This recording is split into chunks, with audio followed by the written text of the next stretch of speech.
טוב, אנחנו מבקשים להתחיל את המושב השני.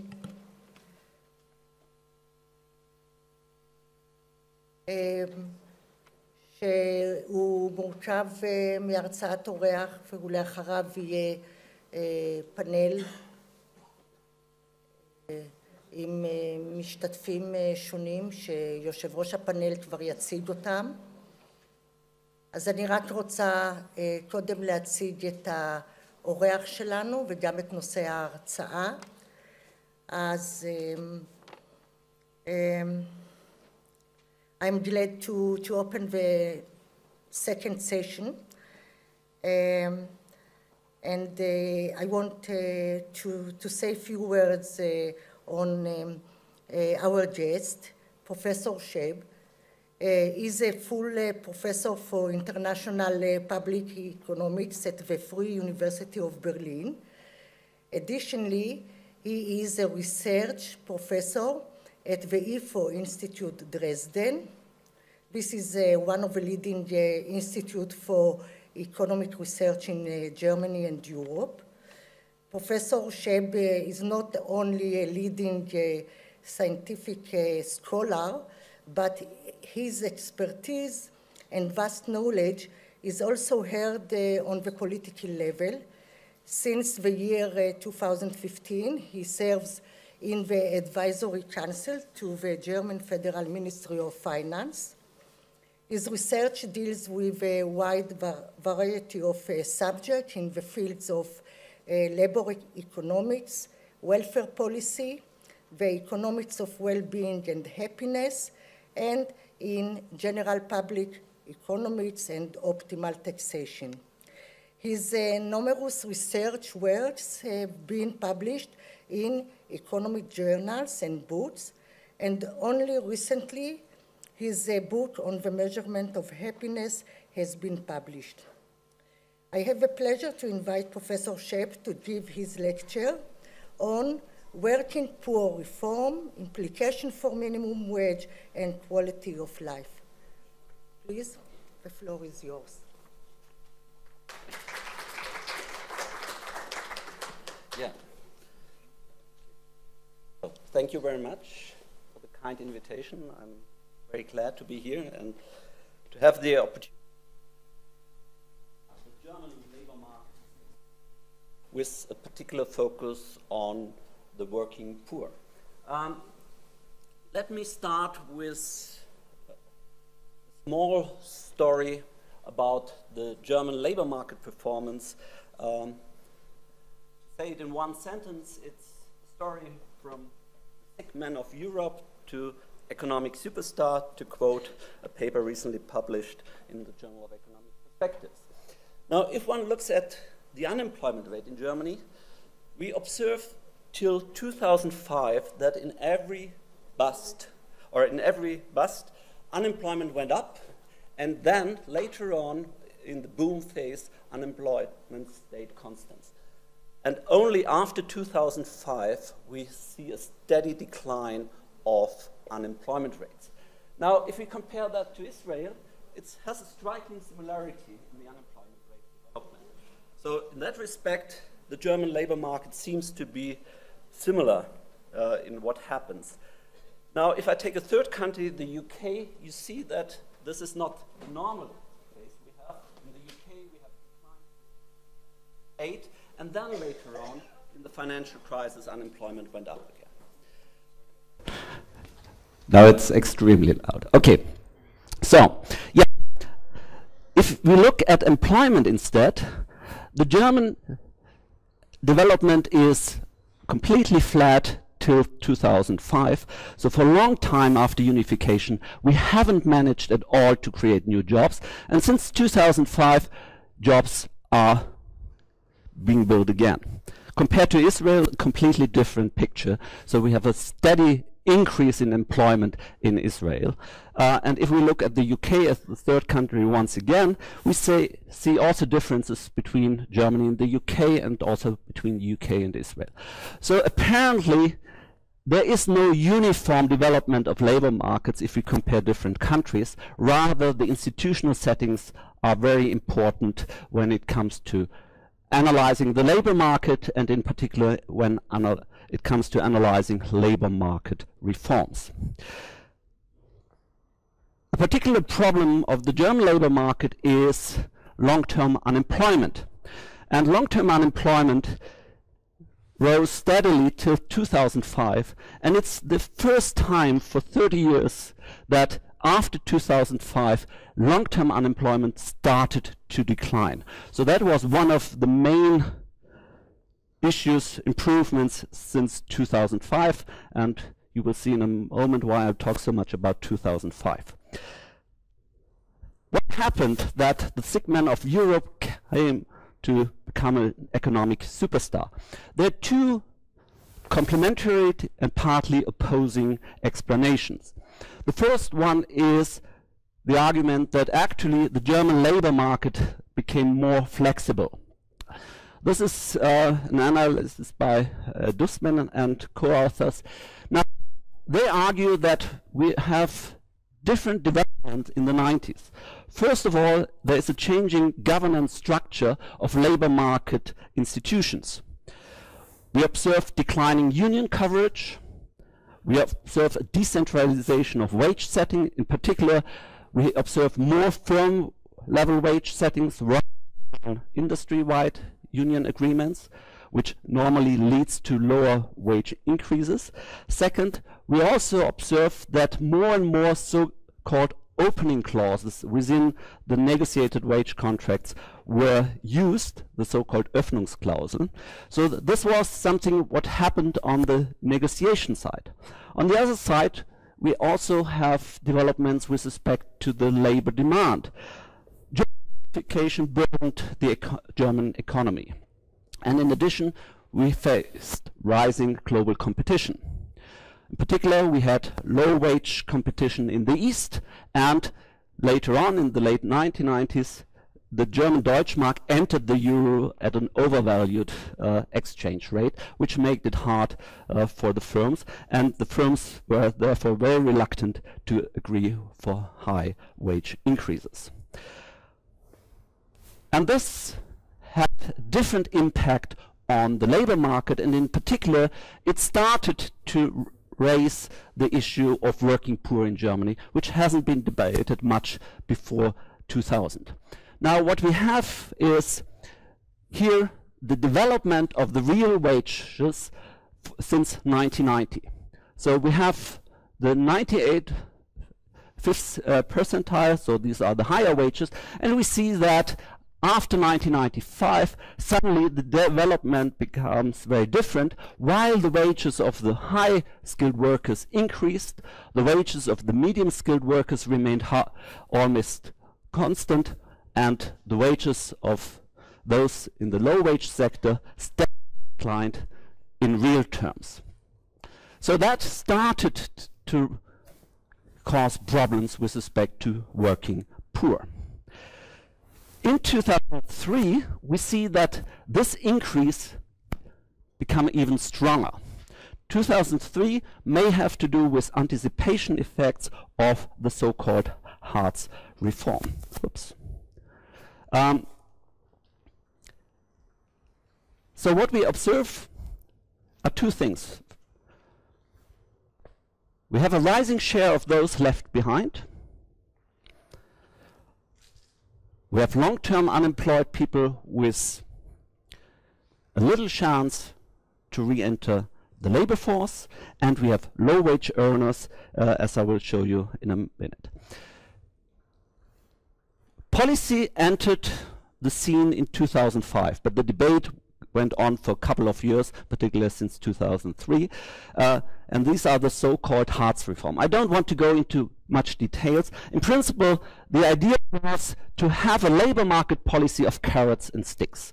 So the main issue by Gerd Schröder was fördern and fordern. So demanding people to try everything to get a job, and if you get a job, we will help you to keep the job and to make a good living. So the priority of this policy was very clear and strict, bringing people back into the labor market. This was a first severe or serious attempt to solve for the welfare state dilemma. Okay, so it was the introduction of in-work income support in Germany. Beforehand, we had a very strict divide. If you were unemployed, you could rely on public help. If you worked, you had to make your own living. Since 2005, we have incentives to work implemented in the scheme by allowing for supplementary unemployment benefit payments, so-called unemployment benefit payments too, for those long-term unemployed. Now, rather than having a subsidy, it was about how quickly do we reduce the transfers we gave to the unemployed. And the idea was, first of all, from 0 to 100, you could keep all the money. So the first 100 euro per month were given without any deduction. From 100 euro to 1,000 euro per month, the transfer reduction rate was 80%. For every euro earned, you were allowed to keep 20 cents. So that's an implicit tax rate of 80%. From 1,000 to 1,200 euros, the transfer reduction rate increased to 90%. That is, from every euro you earn, you are allowed to keep 10 cents. And if you were still relying on transfers with a gross wage income of 1,200 euro, the transfer reduction rate increased to 100%. Now, these are the figures for the single household. If we look at single household and couples, this is the development of a single household. Normally, if you are unemployed, you are entitled for unemployment benefit payments about 750 to 770 euro. And that means that you have the possibility to earn additional 100 euro and then steadily increase your income by a maximum of 300 euro until you reach an income of 1,400 euro. Only with 1,400 euro, you leave the entitlement of public help. For a couple, the problem is intensified because the unemployment benefit payments they get are much higher, so they get 2,000 euro without having anyone in the family who works, and then the same scheme of supplementary unemployment benefits payments develops, and they're only at an income, household income of net of 2,450 euro, they leave the public transfer scheme. Now, what did these two reforms imply for the working poor in Germany? The good news were declining unemployment. So we have observed improved labor market prospects, and I guess, or I think that both explanations are valid. So we have a flexibilization of the labor market, and in addition, we have increased the incentives to take up jobs offered by the firm, even at lower wages. So just showing the picture again, and we see that apparently the huge decline in long-term unemployment played an important role here.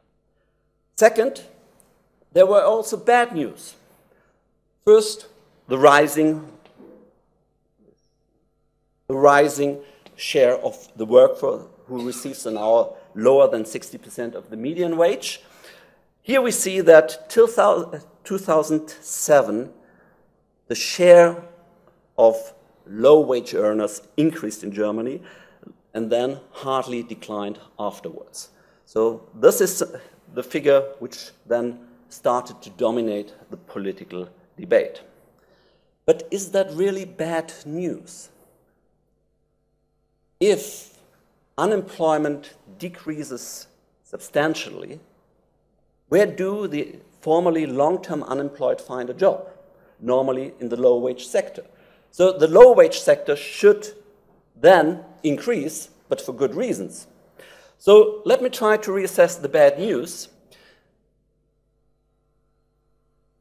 First, we have a moderating welfare state, if we look at the net wage income rather than the gross wage income, we find that roughly the share reduces by 5%. However, the trend is always the same, but it shows that we have a redistributive scheme that reduces the problem quite substantially. Second, what happens if we take into account both groups who are left behind, the long-term unemployed and those working in the low-wage sector? So we just recalculated this curve by taking into account the long-term unemployed as those left behind as well. And there we find a striking difference in the development. Of course, if we take another group of disadvantaged people into account, the level goes up. So we had in 2005, 30% of people who were either long-term unemployed or were working in the low-wage sector. But while the low-wage sector hardly changed its share, the share of those left behind steadily decreased since 2005. So this takes up the idea of bringing long-term unemployed back into the labor market, even if they re-enter the labor market in the low-wage sector, is an improvement for those left behind. Second, and I've heard last year you had an annual meeting about quality of life, so I thought it might be interesting for you to see what we can say about the labor market performance using a quality of life measure, namely life satisfaction. We did a recent study where we asked if someone takes up a job by accepting supplementary unemployment benefit payments too. That means he or she takes up a job without earning much additional income. Maximum is 300 euro, and this is if you work full-time. So what happens to these people? So we're asking, or we use data where people were asked about their life satisfaction. We use the past data from the EAB. So standard question, how satisfied are you with your life, all things considered, on a scale from 0 to 10. And then we looked at transitions. So we looked at within-person changes of subjective well-being. So we looked at people who were long-term unemployed and at some point in time took up a job but had to rely on supplementary unemployment benefit payments.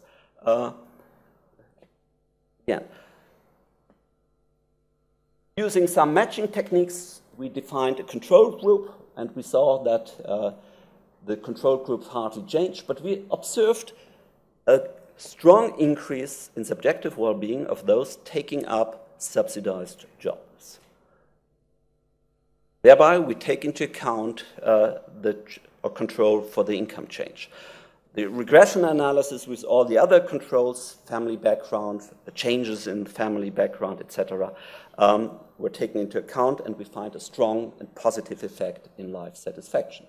So apparently, those who benefited from the reform by taking up a job really benefited also with respect to subjective well-being and not only with respect to income.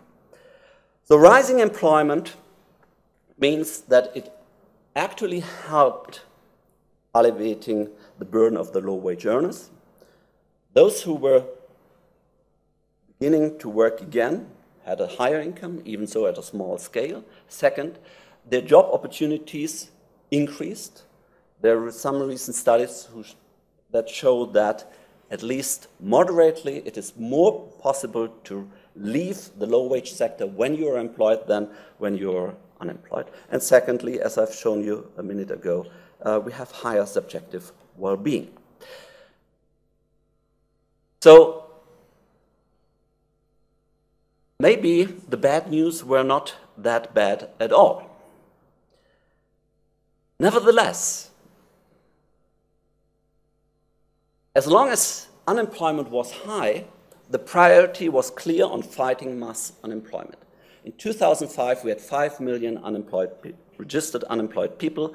Now we are below 3 million. It was about the debate on participation versus exclusion. Everyone who is willing to work should have the opportunity to work. That was the objective of the government. The more successful this program became, the more the priorities in the political debate shifted.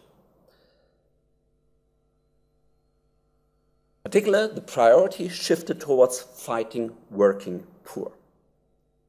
Here the idea was, and that was mentioned beforehand, everyone who works full-time should have a wage income above the minimum subsistence level, first. And second, the wage income distribution should become more equal. So we started the debate about inequality of work income. And parallel to this rising debate in the last, or starting in 2008, 2007, we became a debate about introducing a statutory minimum wage in Germany. Before 2005, just a small side remark, there were hardly anyone in the trade unions who asked for a minimum wage. The Germans were always very proud that the industrial relations were defined by what is called Tarifautonomie, so that is the independent ability of trade unions and employer organizations to negotiate wages. And even in the Hartz reform, I recall that one of the trade union negotiators said, "I will leave the room if someone asks for administrated wages." That has shifted completely, and we now have a minimum wage. The question then is, does the minimum wage alleviate the lot of the working poor? And in a more broader sense, does the minimum wage alleviate the lot of those left behind? The German minimum wage. We have a statutory minimum wage of €8.50 introduced in 2015.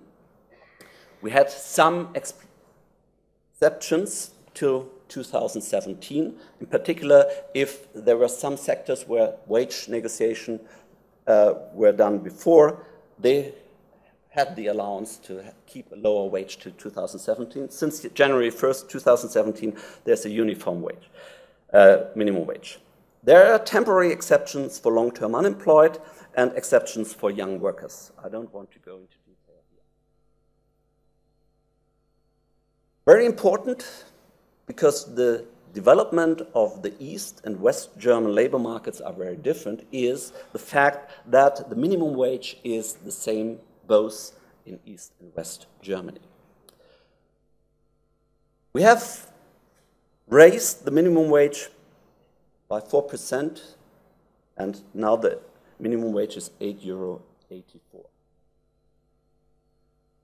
So, I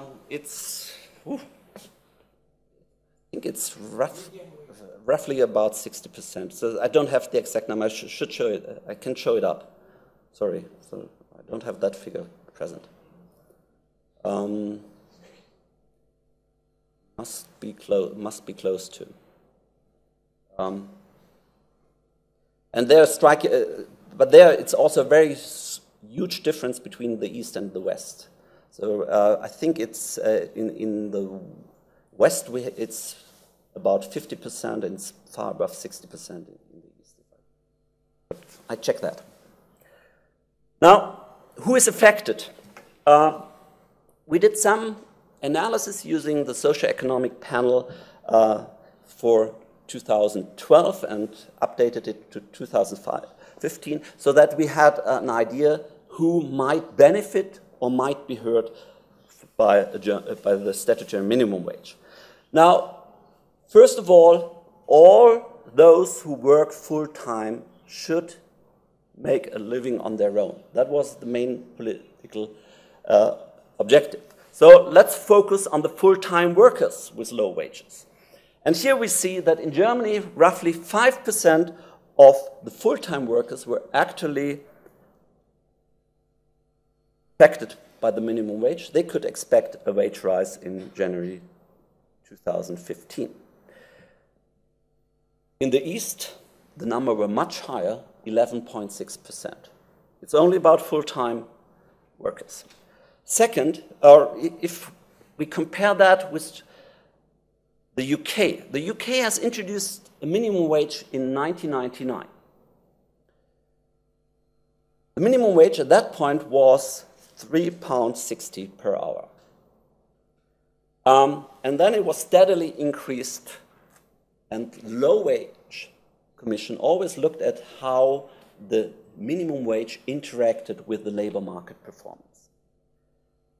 In 1999, 5% of all employees, full-time, part-time, and others, were affected. And on average, the wage increase was 8%. Now we did one thought experiment. We thought, what would happen, or what should be the German minimum wage if we just follow the English example and introduce a minimum wage where 5% of all employees are affected. And this is the number. So rather than having €8.50, we should have had a uniform wage, a minimum wage of €6.22 in Germany. In the East, it was €4.62. Now, this is a nice example how difficult it is as an economist, as a scientist, to make a thought experiment. Because we published that, and one day later, it was on page 1 in Saxony, that German scientists demand for a minimum wage of €4.62. This is how it works. Anyway, second, we looked at the wage hike for full-time employees. Of course, the lower the initial wage, the more one is affected. And if you look at the empirical work on the minimum wage, there's hardly any study which was looking at wage increases of more than 20%. Most were looking at wage adjustment of 10 to 15%. Now, for Germany, we find that of all those affected, oops, it's always the wrong, so we had roughly 2% of the workforce in Germany who will have or should have experienced a pay rise of 20% and more. And in the East, it was almost 5% of the workforce. There were many people working for €5 per hour or even less. And even negotiated wages were in the East partly below €4, mainly in the service sector and the sector where tips play an important role. And I guess the trade unions in the East were very pragmatic in taking that into account when negotiating wages. So it is very risky that introducing a wage of €8.50 will not lead to destroying jobs, particularly in the East. Third, what happens about education? So we looked at the wage distribution for people without vocational training and people with vocational training. And here we see also a striking difference. While 10% of those with vocational training worked for less than €8.50 before January 1st, 2015, it was every fourth of those without vocational training. Fourth, we looked at those people most in need. Now, if the minimum wage aims at alleviating the lot of those working poor, it should focus on those who had to rely on supplementary unemployment benefit payments before, because that meant that people's labor market income was not enough to achieve a decent income. And here it turns out that in our sample, roughly 2 out of 3 of those receiving supplementary unemployment benefit payments would be affected by the minimum wage. Again, here the risk is very high that we might destroy the jobs for those who are the most in need. Finally, what about the long-term unemployed? We often observe that people who re-enter the labor market do that at low wages, and only gradually the wages increase. So we looked at the entrance wages of previously long-term unemployed people. And there we found out that the entrance wage was below €8.50 for 18% of the long-term unemployed when they re-entered, compared to 6% of all employed people.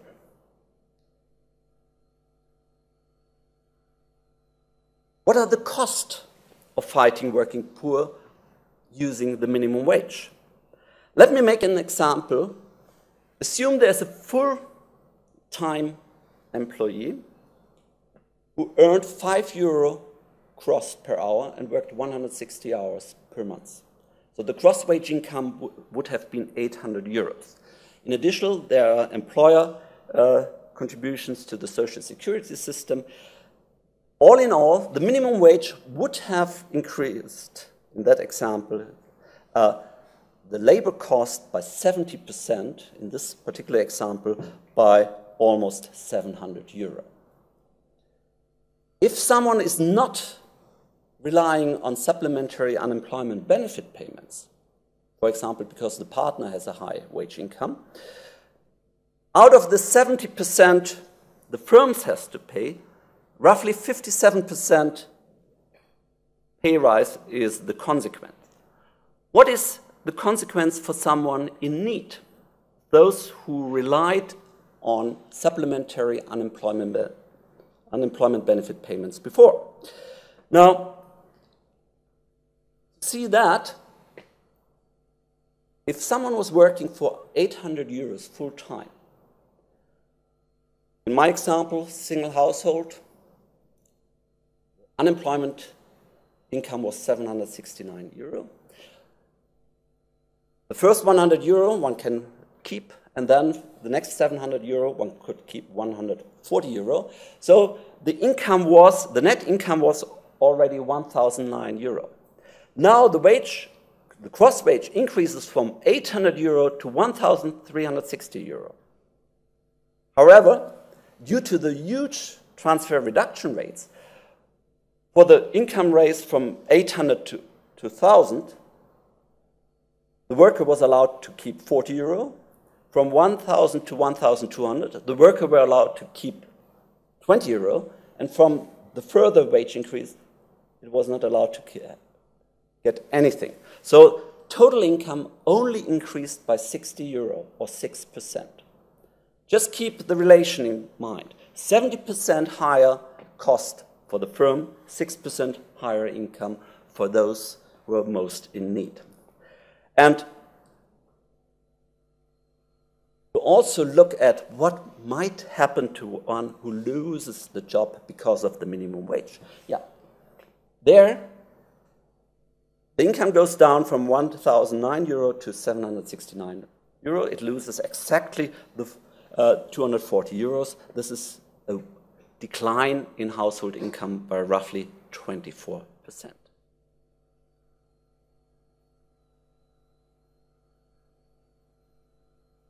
Working poor in Germany. Where are we? Now, let's look at the poverty risk line. So 60% of the median income is considered as an income where you're at risk of becoming poor. I tried to model that using my example. If you earn €5 and you are relying on supplementary unemployment benefit payments too. So your starting income is €1,009. This is above 70%. It's 74% of the median income of a single household earner. If someone has a higher, or gets now the minimum wage, income rises to roughly 80%. This is not about fighting working poor. It's improving the income situation of someone in the lower part of the wage distribution or income distribution, but not for someone close to the poverty line. Only in the case that someone who relied on supplementary unemployment benefit payments before loses his job, the poverty risk line matters. One falls below. And this is because of the interdependency of the German system of Grundsicherung, social security, and the minimum wage. The social security system has already made sure that no one who works can be below the line of poverty risk because of this supplementary income. Let me once again make a short sidestep, coming back to subjective well-being. The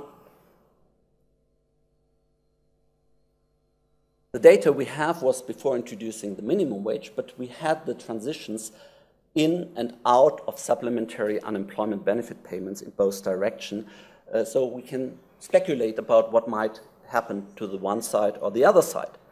Now, first of all, what happens if someone who received supplementary unemployment benefit payments before and loses the job?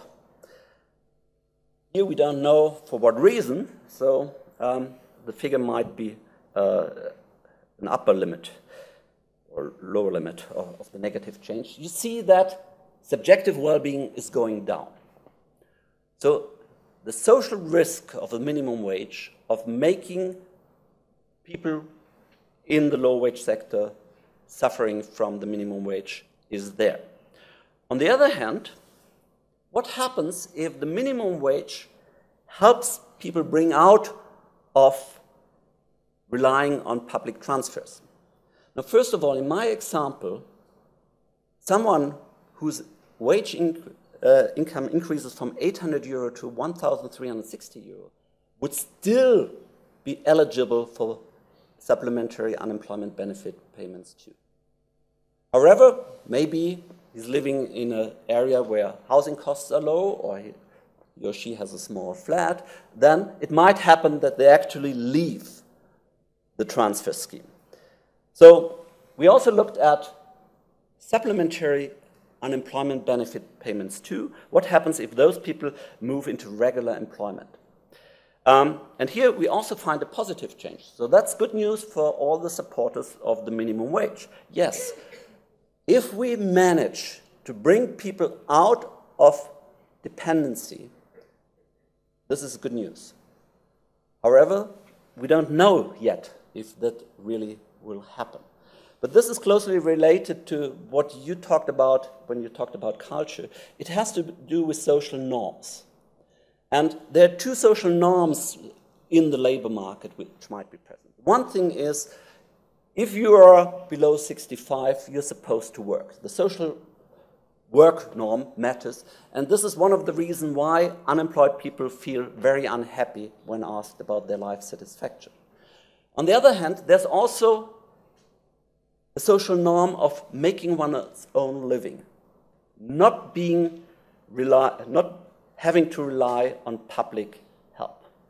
And this might explain that here we are controlling for income again, that leaving the scheme might reduce the welfare stigma.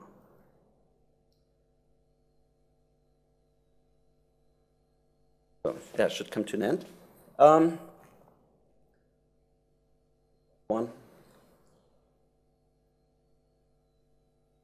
Now, we have introduced the minimum wage. What are the first results? First, unemployment rates continue to fall, and employment rises.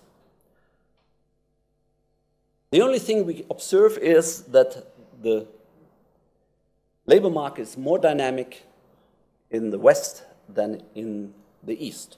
So this is good news. Nevertheless, I'm doubtful that the minimum wage will become a success story. One possible explanation is maybe the minimum wage hasn't been really enforced strictly. And if you look at the figures here, we see the red dots show what should be the wage increase depending on the initial wage. And the black line shows how the wages were in 2015 using socioeconomic panels. And apparently it looks as if compliance with the minimum wage was very high for wages from 5 to €8.50, but not that much here. That would be misleading because we had all the exceptions. So we calculated what happens if we take out all those who were excluded from the minimum wage in 2015. And there we find that actually enforcement is pretty good. So that cannot explain why the minimum wage may not hurt. So the minimum wage might be a good policy. However, we have different developments in the labor market. Very low oil price worked like a demand increase. Household had more real income to spend for other things. Second, the migration issue raised public demands in several sectors where also the low-wage sector were affected. So these might be side effects which we have to disentangle from the minimum wage later on. There are first very cautious evaluations out by now. What we find is that there's a huge pressure to adjust. Just to give you one example, we have in the bigger towns, we have huge taxi companies, and they try to sell their permits to smaller firms, in particular to family-owned firms. Because if you're driving your own taxi, you don't have to comply with the minimum wage. So this is one of the pressures. Second, we observe that opening hours of some shops are changed. So that the question of whether something is a break or working hour is debated heavily. The 13th month salary, is that something in addition, a bonus, or is that part of the hourly wage income? So we have all these debates going on, and not in all cases things are settled yet. The first estimate was made saying that 60,000 jobs have not been created because of the minimum wage, which would have been created if the minimum wage would not have been introduced. So this is a moderate effect, and most politicians would say that's something we can bear. I don't agree with that, because I think in the working poor sector, every job lost is a disaster. We also observed that the mini jobs, the so-called marginal jobs, have decreased by roughly 90,000. But honestly, we don't know why.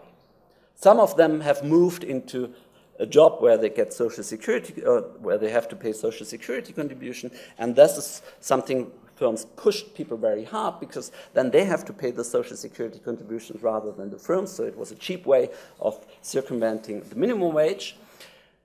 And in addition, we observed a striking reduction in working hours.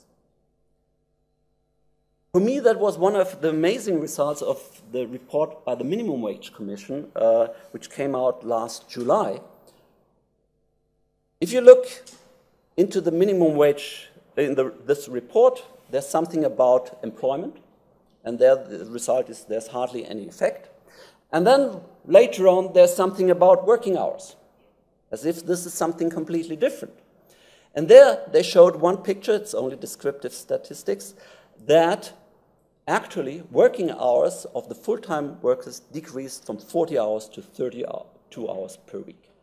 That would be a decline of 20%. Sorry.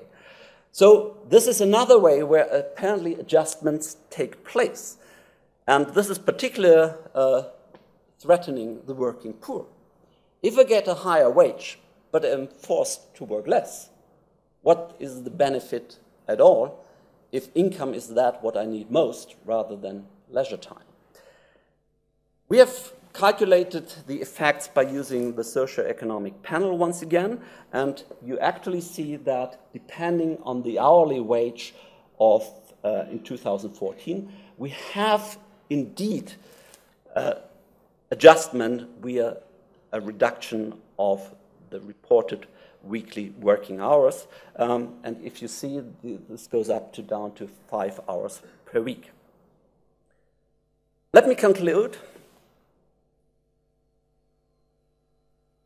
I tried to put the focus on two groups of the left behinds and try to widen the debate about the working poor.